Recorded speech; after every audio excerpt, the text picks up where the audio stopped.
Welcome to another edition of Expanding Mind. I'm Eric Davis, and we're going to continue our exploration of the cultures of consciousness. Last week we had a great conversation with Matt Carden, horror writer and scholar of the supernatural and its relationship with religion. And we talked a lot about the kind of hidden secret connections between religion, religious thinking, and the genre of horror in particular. And this week we're going to sort of carry on a similar theme with returning guest Victoria Nelson. We had Vicki on the show a couple of years ago. She wrote a great book a number of years ago called Secret Life of Puppets that looked at the mercurial and hidden ways that lingering esoteric and mystical themes continue to exist in our modern popular culture. And she's continued her research with a new book called Gothicka, which looks at Gothic fiction, or the genre, the whole world in the broadest possible sense. Vampires, ghosts, the supernatural, demons, taking it forward into zombies and even Christian romances. A wonderful look at another way to look at popular culture, because that's part of what this way of reading culture, and particularly genre fiction, is about, is that you can bring the same sensibility, the same sense of historical and even spiritual continuity to the way you look at big-budget Hollywood films as the way you look at actual sacred sites or religious texts or groups that worship God in certain ways or in other ways. And it's a bit of a mishmash, a mashup of perspectives, but it also tends to reveal a great deal, not only about the hidden spiritual and religious promptings behind popular culture, but also the ways in which fiction and the imagination, of course, play themselves out in a religious register. And if we're trying to track the cultures of consciousness, it's a great place to see the way that the impulses of the mind to reach beyond the quotidian, to reach towards something like the supernatural, that kind of grab, that kind of move, as much manifests itself in our popular culture as it does in explicit spiritual or paranormal practice. So it's a big theme we've been exploring here off and on in many ways on Expanding Mind, and I look forward to talking with Vicki more about it. But first we'll bring on our co-host here on Expanding Mind, Maja Daou. Hi, Maja. Hi, Eric. How's it going? Pretty good. So what do you like better, vampires or zombies? Definitely vampires. It's funny, when you were talking, both of those two, they're kind of like the Rolling Stones of, like, archaic pop culture. Because if you can look at, like, vampires, for example, like how much those influence popular culture over how many hundreds of years? Like, that's insane. That's like if David Bowie will still be influencing pop culture in, like, 2,000 years or something, right? Like, any kind of archetype can affect popular trends, like the vampire, so consistently. It's really ridiculous. Yeah, well, so I'm trying to figure out. I don't know if I'm going to come up with it, but like if the vampires are the Rolling Stones, stretching all the way back to the 1960s, what the zombies are some kind of punk rock. Yeah, they're totally because they're rock. Much newer. It's like there's a few mentions of zombies in the 19th century. You get a little bit of a sense of it, but it really doesn't start rolling in the modern sense until really after World War II, which is one of the things that Vicki talks about in her book. There's a great chapter on the zombie and the different way, how the vampire's kind of romantic, and there's a sort of supernatural aura of a kind of, almost a religious sort of heretical mystique around them, but the zombies are very secular creatures in a lot of ways. So yeah. I'm trying to figure out what the what the analogy is, but I that was pretty can't good. get I think there. you nailed it with the punk rock. So, well, with that on, let's bring Vicki onto the show. Thanks for joining us on Expanding Mind. Hey, Erik, how are you? Very good, very good. So I've spent the last couple of days devouring Gothicka, and it's really such a fun read. It's such a treat to read, incisive thinking about crazy pop culture, and to read it in such a fun prose style. It's really engaging. It's sort of like reading one of the novels, just directly, because it's so rich. But even more than that is that you just do a lot of legwork. I mean, I'm not going to read the Left Behind series. I'm not going to read Twilight. I'm not even going to see the movies. And now I can say, I have my finger on the pulse. I get the new uncanny. I'm there. So I really appreciate your hard work. Well, thank you. And I just want to add to your discussion that if the vampires are the Rolling Stones, then the zombies have got to be the Beatles. Good. What can I say?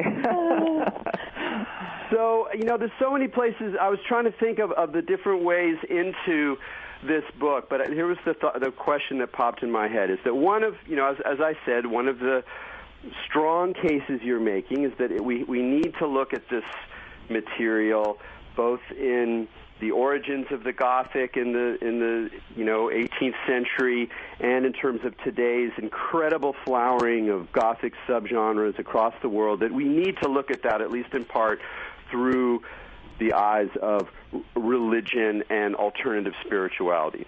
But the question I want to start off was, for you personally, can you say the ways that this genre or this kind of material has in your life sort of woven those two strands together, that you can see when you look back at your own attraction to vampire novels or horror films or whatever was really, whatever got you onto this train so many years ago, because you've been writing and reading about this stuff for so long, did that for you have something to do with with your own kind of quest to understand or explore the dimension of spirit or your own religious identity?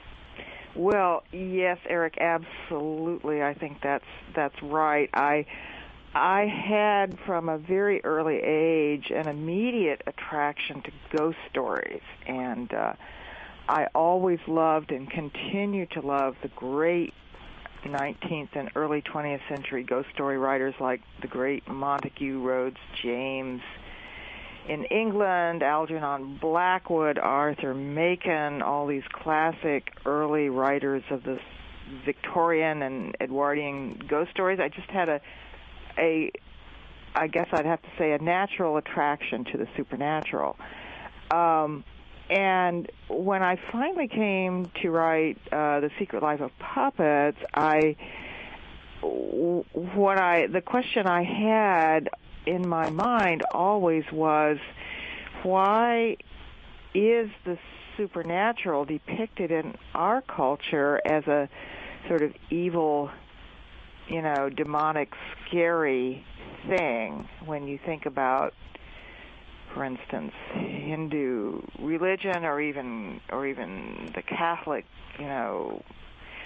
pantheon of saints and Mary and so on. And the answer I arrived at was really that it's a very particular circumstance of the Protestant Reformation and the sort of sequestering of the supernatural into the realm of Satan as a dark, bad force. And the Gothic genre was really very much an outgrowth of this, as well as a kind of a guilty attraction to all things supernatural. Well, I want to stop here just because this is such an important point. It's such an illuminating and helpful argument, and Protestantism is just such a weird phenomenon. Studying the history of religion, studying the history of the West, it has many unusual characteristics that make it different than a lot of other religious traditions. And there's a lot of ways to talk about it.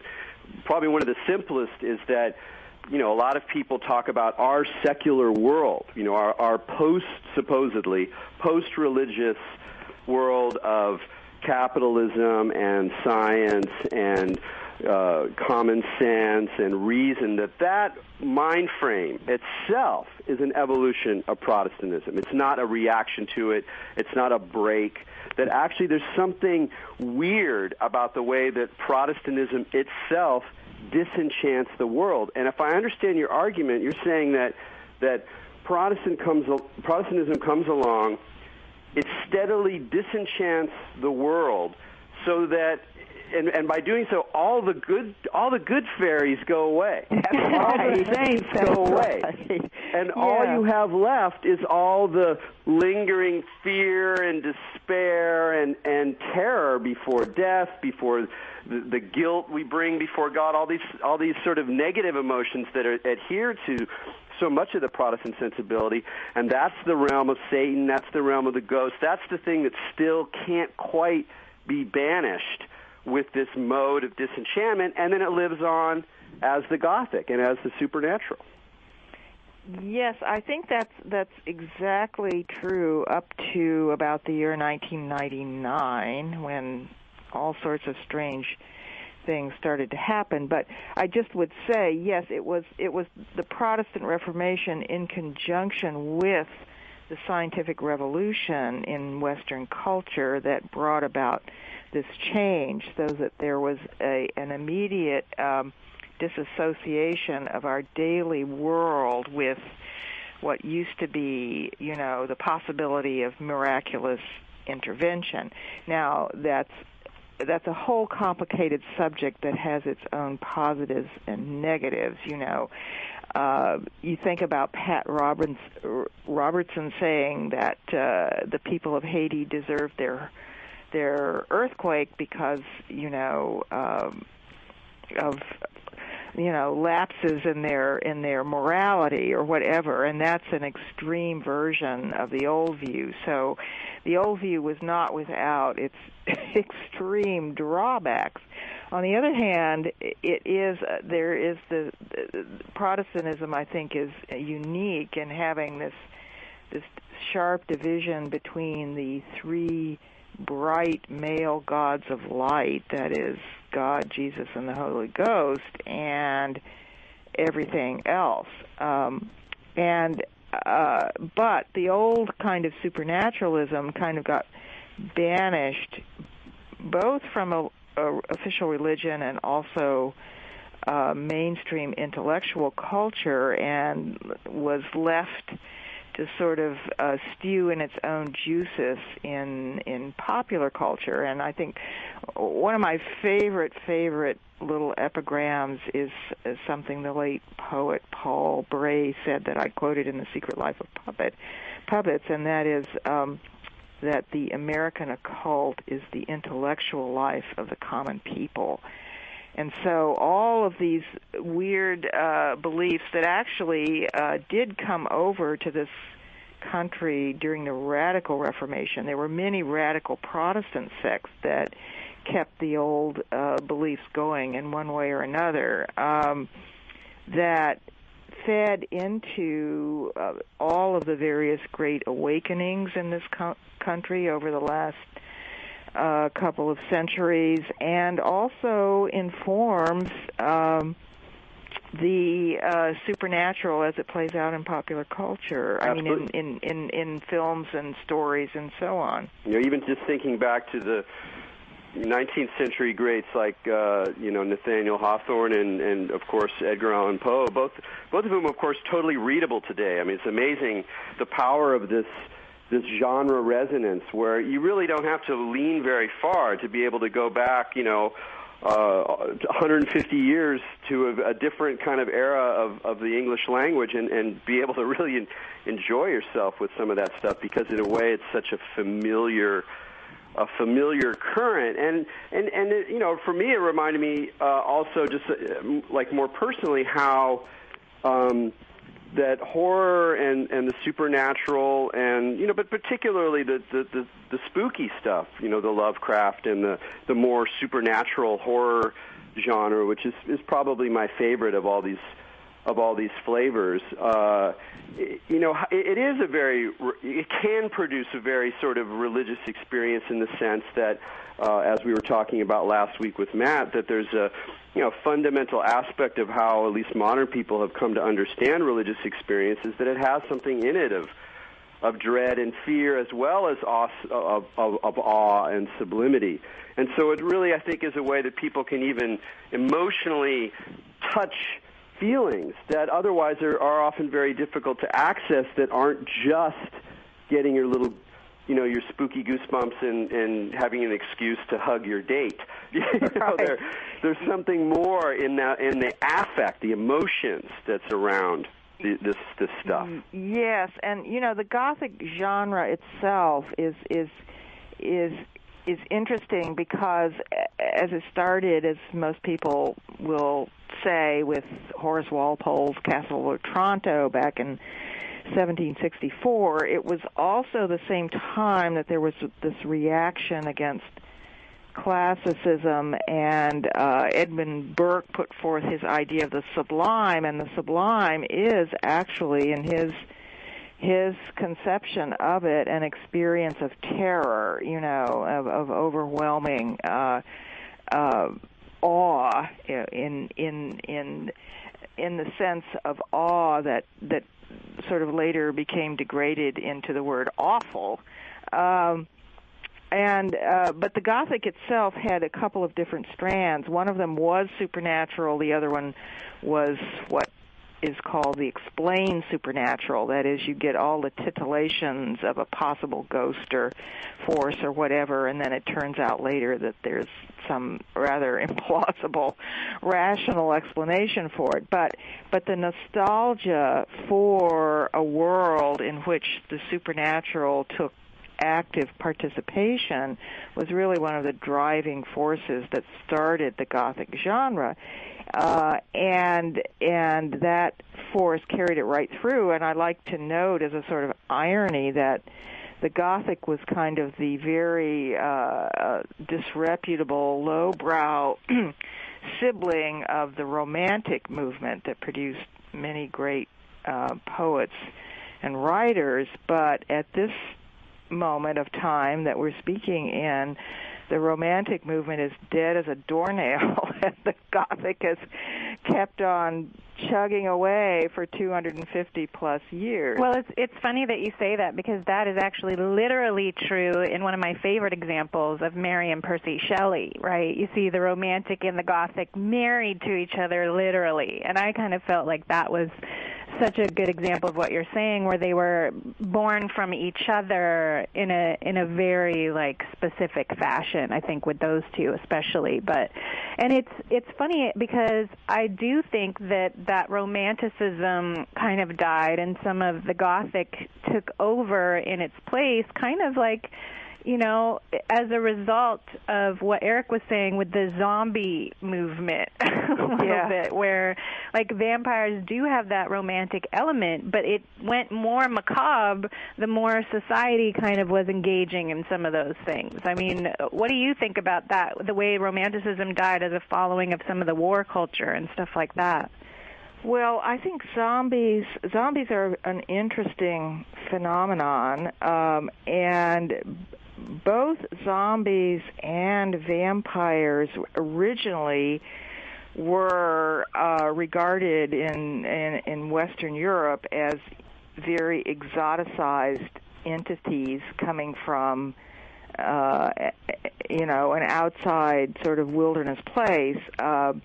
Vampires, I talk about this in the book, actually from the southern Slavic regions in Greece rather than Eastern Europe, but then very quickly they became identified with Eastern Europe, and there's a whole literature around the fact that Dracula is, among other things, a product of the extensive immigration into England of Eastern Europeans in the late 19th century, and so you get this horrible creature coming and preying on all these good English people. And zombies, by the same token, come out of Caribbean, African culture. Zombie originally was a word that meant God in West Africa, and then became in the Caribbean a kind of automaton, dead person who was under the control of a sorcerer.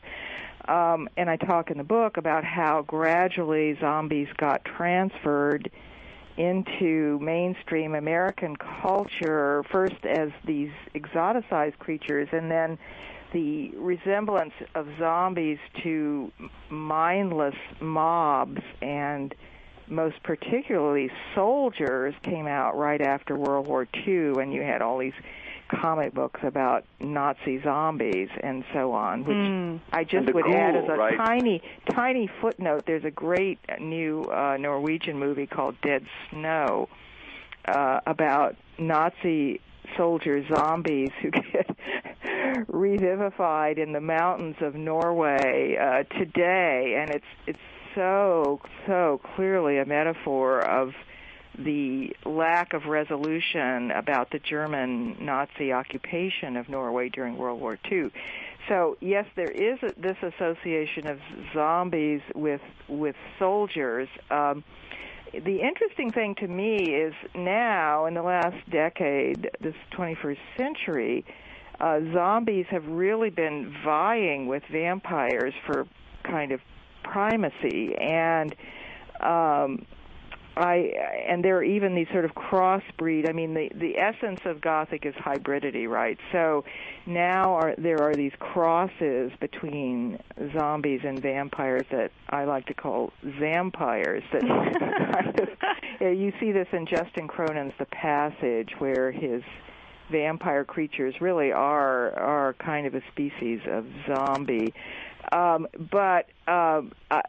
once asked this class of mine at UC Berkeley, I was giving a class on the Gothic, and I said to the class, well, why is it, what's the appeal of zombies now over vampires? And this one charming person responded that all students at Berkeley were like, fast lane overachievers who, got straight A's and volunteered for community service and held part-time jobs and so on and so on. And she said that the idea of being a zombie was actually kind of relaxing.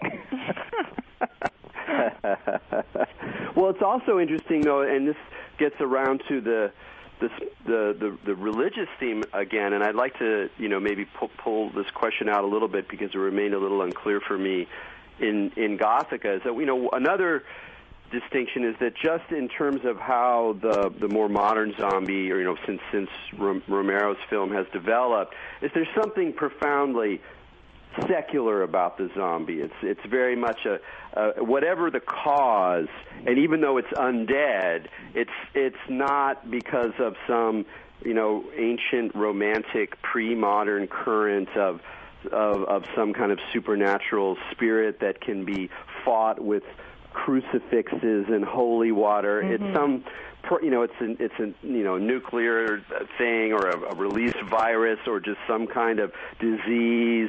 It's very much about the meat. And one of the things that's driving the zombie today, I think, is because it's a supernatural that can be readily affirmed by really secular people. For example, in the Academy, people love zombies. There's so much zombie studies. Now, the actual popularity of the zombie as a figure in popular culture has not, completely, blown vampires out of the water by any stretch of the imagination. Yeah.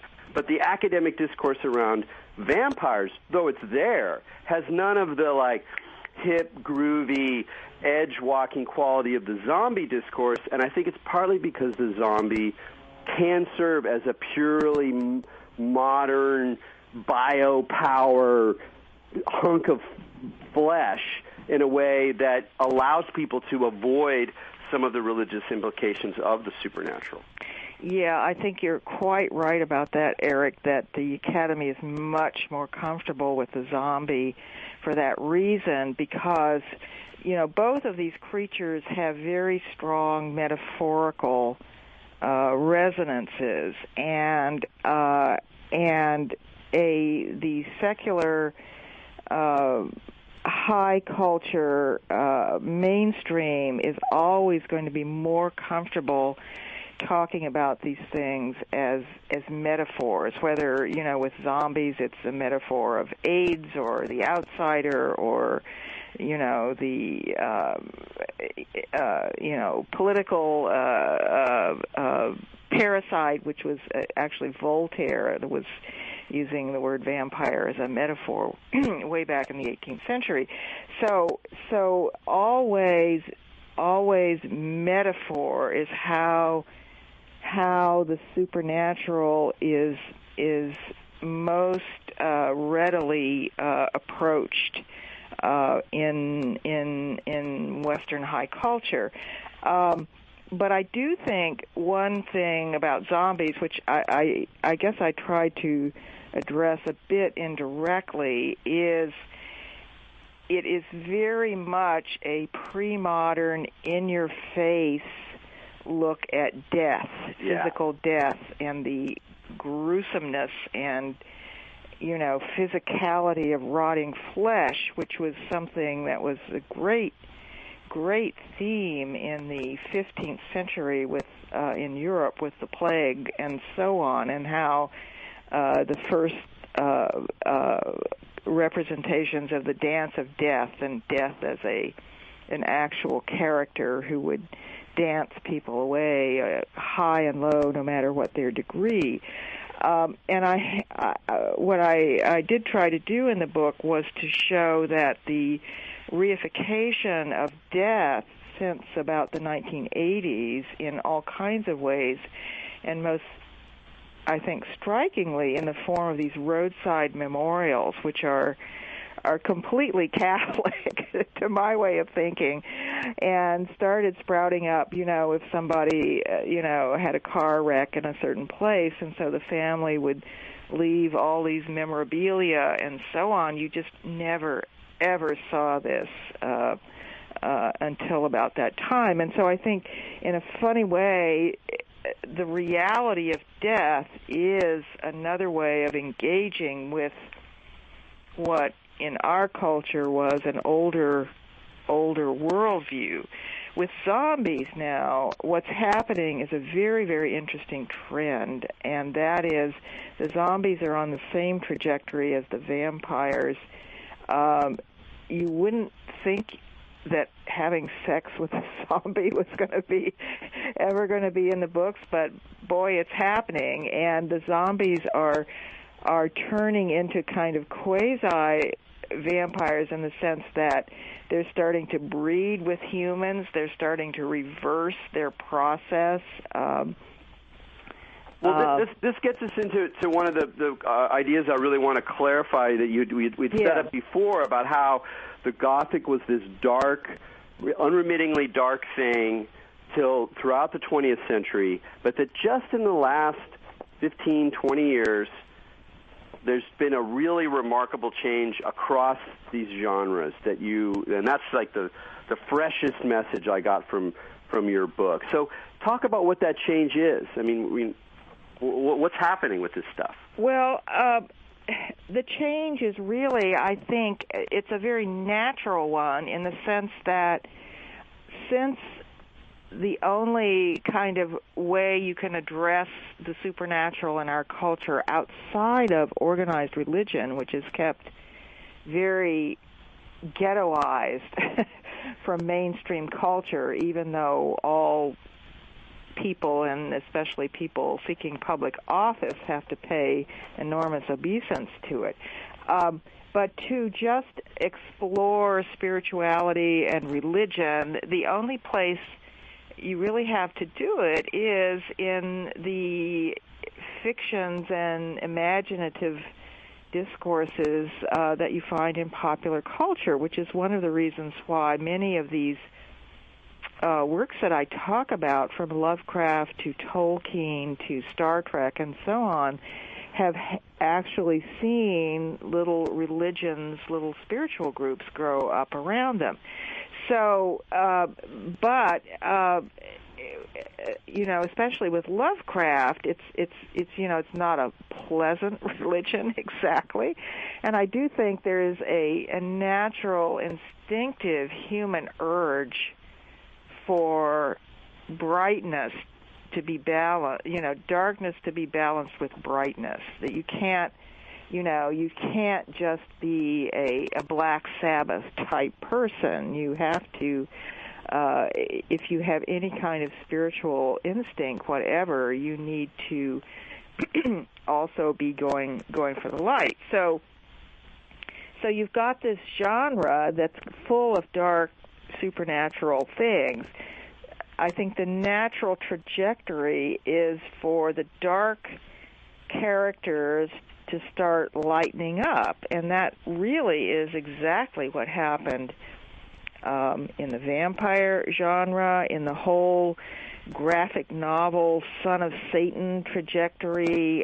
You see all of these characters starting to transform. The first basic transformation being, of course, moving from being the villain to the hero. And as I mentioned in the book, then that really started with the vampire subgenre, with Anne Rice's Interview with the Vampire, where you get this vampire who's telling his own story to an interviewer in the first person. He's still kind of dreadful, but the very fact that it's in the first person makes you identify with him. And another thing that Rice did was she moved vampires out of the category of undead into immortal, which is, an immediate step up, clearly, and a start in the trajectory towards divine. And she goes on with that to make vampires the descendants of, the Egyptian gods, Isis and Osiris. So she was putting a few things in place there that then got picked up and developed over the next 30 years until you get to someone like Stephanie Meyer, whose vampires are really exemplary creatures. They're ethical vampires. They don't feed on people. They live in a beautiful McMansion that's the total reverse of Dracula's kind of grotty old castle. They do good deeds. They're okay.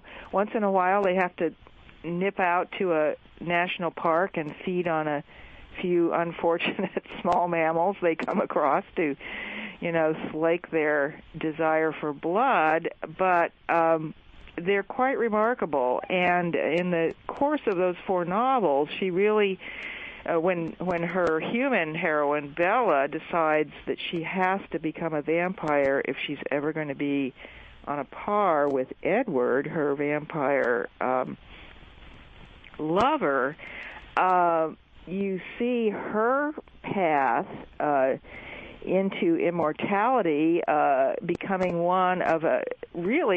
kind of an amazing perfected being. She has amazing superpowers. She's really quite godlike. She has total recall. She has an infallible memory. She's as beautiful as a goddess.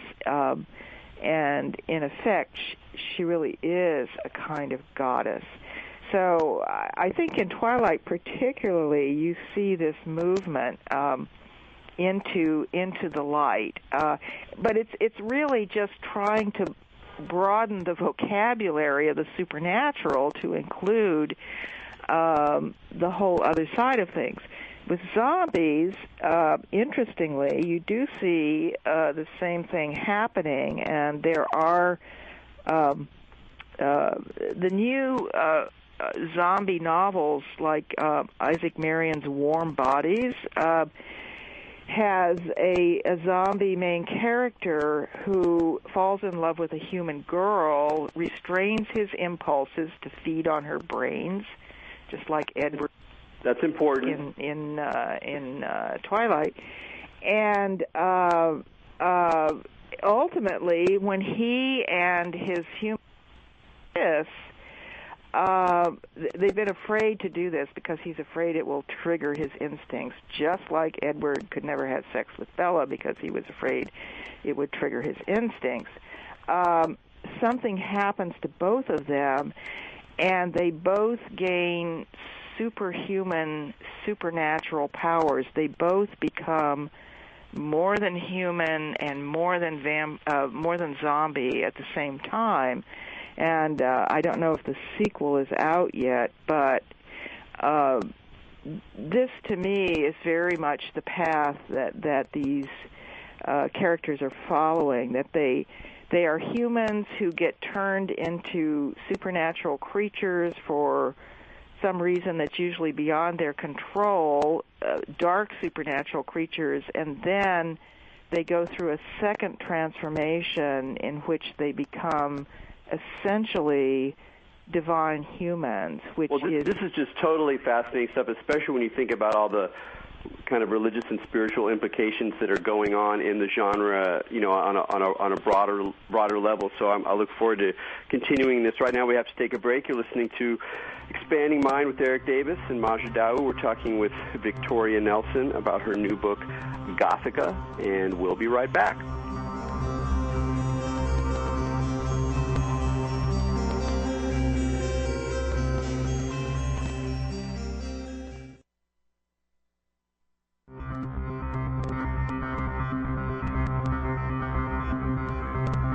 Welcome back to Expanding Mind on the Progressive Radio Network. This is Maja Dawu. We're here with Erik Davis, and we're speaking with Victoria Nelson about Gothicka and vampires and zombies and all that fun stuff. Victoria, it's so fascinating what you're saying about that beautification of these dead archetypes into immortals, and to me that really kind of speaks to the point that Erik was making about how the Gothic appeals to the intellectual as opposed to some of the Protestant movements, because the Protestants, and especially the born-again Christians and all those left-behind folks, they have to have death be terrible because they use death as a punishment. Right? So for them, death has to be this horrible zombified thing, because if it's not, and you don't love Jesus before you die, that's it. You're screwed. So they almost have to have it be some kind of demonized, horrible, terrible thing. So what's fascinating to watch is as death gets more integrated, as people went through a lot of that, dealing with the zombie and getting that put in your face, that people are getting, to me, the beautification of the vampire and the zombie means maybe we're getting a little less afraid of death and not having to have it be this eternal punishment factor in determining our beliefs. Because I remember so clearly there was this conversation that I had with a born-again Christian, and he was berating me for reading about so many different types of religions and things, and he said, how do you know what to believe? So to a lot of that mindset, the intellectual aspect of Gothic material is a threat to their belief system, to the fact that dying, what if it's great to be an immortal vampire who drinks blood forever and you're actually beautiful and awesome? Well, they see that as no good for Jesus, right? So it's interesting, what Erik said, to look at the religious implications of what you're saying is happening. And I was wondering, have you seen or researched any religious implications that have happened to some of the maybe born-agains as a result of Twilight, some of their reactions? Have you heard anything about that? Not directly, Maja, but I would say that Protestant hell is still very big in the Gothic. At the same time,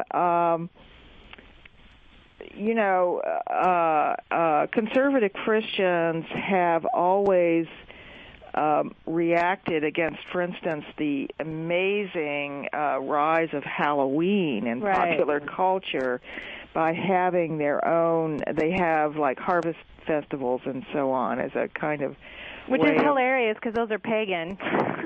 Well, yes and no. I mean, I really have a lot of sympathy for that side of the fence, and I think it's often our side of the fence tends to look at them in caricatured forms, but I come from a family that was for many, many generations Southern Baptist. I have a lot of cousins and relatives who are still devout practitioners, and I completely respect the dedication they have to their spiritual life. I think that all people on either side of the fence are attracted to this new material, and I do talk about William P. Young's The Shack, which is a Christian Gothic novel, which is so different in sensibility from the Left Behind series, which I think really was a sort of late 20th century into the 21st century militaristic vision that, the Iraq War, unfortunately, kind of valorized. But The Shack is a different animal altogether, and all of my relatives have avidly read it, my Southern Baptist relatives, and they even sponsored William P. Young in their church up in Yuba City, which I went to see, and he has been roundly condemned by other conservative Christians as being heretical on all kinds of counts, but he presents a very beautiful vision of spirituality that is kind of framed inside a Gothic story. So I'm just saying that it's not. It's a very complicated picture, and what I see really is a trend that out of all of the kind of spiritual imagining that the Gothic and other pop culture genres promote will come some kind of very interesting new religion. Now, having made that prediction in Gothicka, I really got myself kicked around by a lot of people. Actually, talk a little bit about that, because when I came to that part of your book, I was like, whoa, there's a bold move. And I'm like, I think it's good. It's good to make bold moves in things. They stir stuff up, but what does that stirring look like? Okay, well, first of all, I think that people coming to the book outside of religious studies, and that includes Gothic scholars and I would say some of the other reviewers of my book, don't really understand what a world religion is. A world religion is really a religion that has international presence, so that you see now in all the basic religion textbooks, Scientology is featured as a world religion. We, in this country, saw the beginnings of two world religions in the 19th century, and that is the Church of Jesus Christ of Latter-day Saints, the Mormons, and also Christian Science. Both of those religions drew from this strange streak of maverick radical Reformation almost heretics, you'd have to say, who came over to this country in the 17th century, and both of those religions, in their own ways, present this notion of the human who is able to become divine. In Mormon theology, it's after death. In Christian Science, it's really more direct. This particular strand is what I see feeding into so many of these works of fiction, Gothic works of fiction that I've been looking at. And so given the fact that so many fan groups now turn to these works of the imagination and literally use them as scripture. And I grant you, it's not a lot of people, but it's definitely something going on. I just think it's more than likely that something will come out of that, something new and very interesting. Beyond that, I just don't have any idea what it's going to look like. But let's revisit this question in 30 years, and we'll see if I'm right or not. Yeah, I mean, it's interesting to think also how much it. It resembles the kind of such an open-ended, like a world of possible recombinations, like genre itself. I mean, one of the things you're looking at is like how genres they hybridize, they interweave. The vampire gets mated with the zombie, and some new thing happens, and there's a constant sort of transformation. And that's in a way what people are looking for. They want to be both familiar. I know this world. I know what a vampire story or a ghost story looks like, but there has to be something kind of new and slightly different about it. And what we might be looking at is something that has that kind of characteristic too, and in fact something that we already kind of see. I mean, there's a whole other side of things that you didn't talk about so much in terms of new religious movements, where people are looking at these sort of make believe religions. What if religions? Like the Jedi's or the spaghetti monster stuff, or these kinds of ironic, parodic religions that nonetheless end up taking on a little bit more seriousness than maybe they intend. Or the Church of the Subgenius is another example. And again, these are tiny little places in the culture, but they suggest there might be something where the very question is this just a fiction, or is this my belief about the structure of reality? That those two perspectives kind of maybe break down a little bit, and we just get used to experiencing different worlds. So we're participating in a virtual world and an online gaming world that has religious overtones, in some kind of belief system that we can use as a way to play with people we know online, and then like in our other life we're a doctor or some kind of secular kind of position, and it just becomes very confusing to even say what's religion, what's not a religion, what do people actually believe, and I think that's part of the world you're opening up to as well in the book. Yeah, that's really an interesting comment, Erik. I think my take on the what if, the sort of parody religions, is that's a very postmodern kind of sensibility at work there. And for my money, postmodernism died with the 20th century. It's over, and the irony and the parody is a part of that. And what this century, I think, is going to be all about, for better or for worse, is spirituality. The kind of return of what I talked about in The Secret Life of Puppets as being the gnosis way of knowledge, in contrast to episteme, the sort of rational ways of accessing information. And my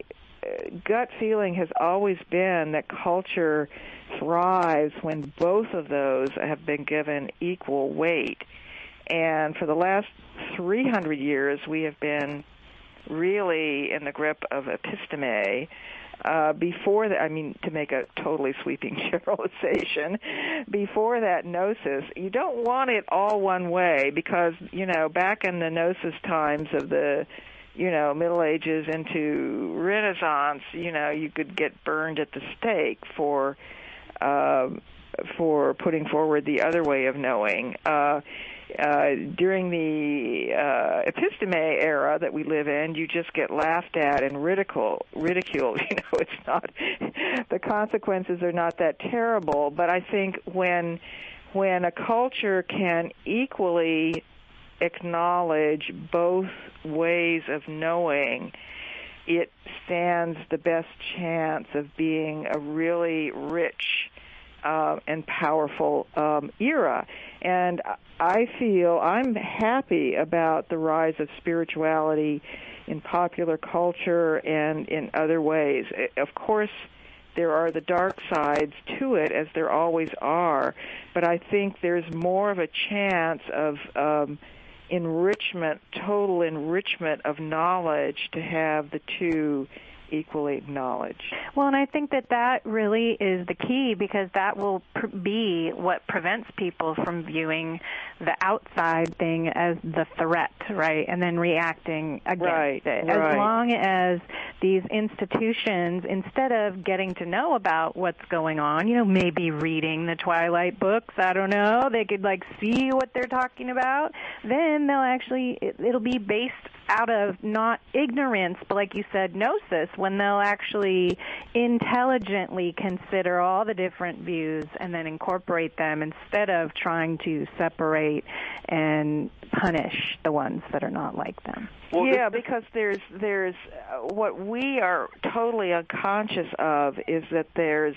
materialist fundamentalism as well as religious fundamentalism, and we don't recognize our own unconscious biases towards things religious and spiritual.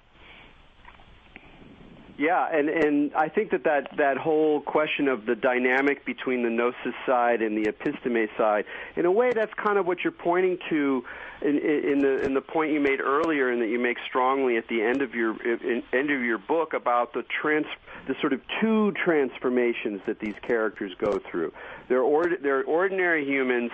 Then they open up to some supernatural side that has an evil aspect, that is an instinctive aspect, a murderous aspect. But then there's the second transformation that makes them sort of integrate that, but also sort of restrain it in kind of a higher human way. So they become creatures that are both human and supernatural. And you talk about this apotheosis or self-divinization, and the Bella character in Twilight is the great example of someone who goes from this purely human state, not even a monster state, into this kind of divine figure. And what I think we have there is in a way a sort of mythology of human possibility, a human possibility that must go through the supernatural, that must run the risk of the Gothic, of possibility that's irrational or spooky or weird, but that really ultimately leads to something that's,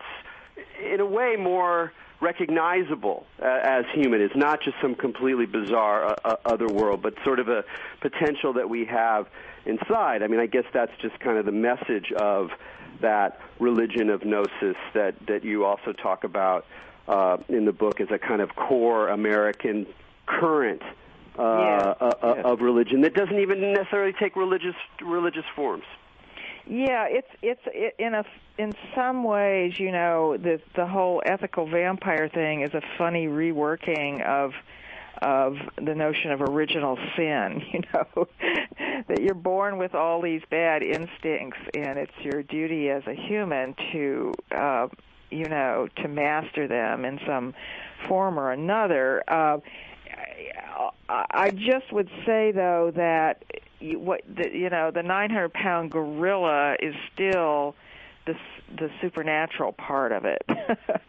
That the end result is a human who has superhuman powers, and of course we can recognize this in the comic books, the Superman and all the other superheroes after him who don't have necessarily an extraterrestrial origin, but have something awful happen to them, and they turn into these creatures. But 9 times out of 10, they are creatures working for the good, in spite of the fact that their supernatural power has made them kind of an outcast, or even a deformed, it's a kind of deformity in terms of normal human society.